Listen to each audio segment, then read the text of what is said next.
Hi there, and in this lecture, what we're going to do is start to build our bookstore program. Specifically, we're going to work on the graphical user interface. Because, this program has two parts, so to say. So it has a backend and it has a frontend. The backend is the SQLite3 database code, so the code that interacts with the database. And the front end is the code of the Tkinter library. So the code that builds up all these buttons, these entries, this text, and this list box, and this scroll bar. So normally you'd have to choose whether you want to work on the backend code first or you want to start building the front end code.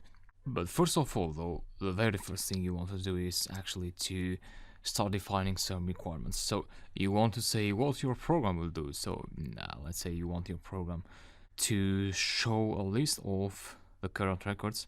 So when you press view all, you see the list of records here.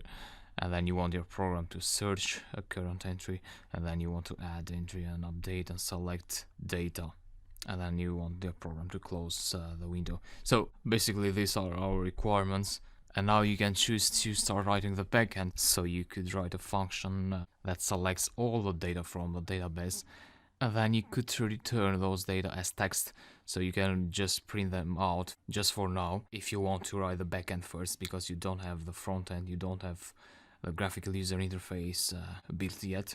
So you can just write functions of the backend and then print out the output. Or you can start writing the front end first, so you build this graphical user interface, but when you click those buttons, nothing happens. So you just draw this thing with Python. And then once you have done that, you start building the backend, and then you connect all these widgets and all the commands of these buttons with your backend functions. So it's a matter of preference whether you choose to work with the backend or the front end first. In this course, in this section, we're going to build the front end first. So we're going to build a graphical user interface that will do nothing for a while until we connect it with the backend. Alright then, I would like to first remove this vertical bar here because I'm going to draw the graphical user interface here. So I'm going to make a sketch for you to see and to have the sketch in here all the time. So to remove this bar, if you're curious, you can just go to settings. Then there is a package that actually shows that bar, that's called wrap guide. And you want to display, so this displays a line of the 80th character in the editor, and that may help you, if you want, may help you to keep a particular pattern. So you don't want to have more than 80 characters in your code, so that bar helps you keep that rule. Anyway, we don't want that, so I just removed it.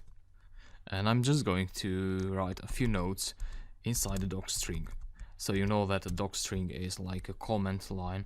So if you put anything inside these triple quotes, this is not read as code by Python, but it's just like a documentation string. So just for humans to read. So let's say I want a program that stores this book information. So title and author, year, and ISBN, so the identification number for books. And the user can view all records, they can search an entry and add an entry, update an entry,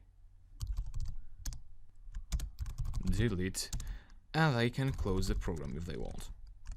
Close. Great.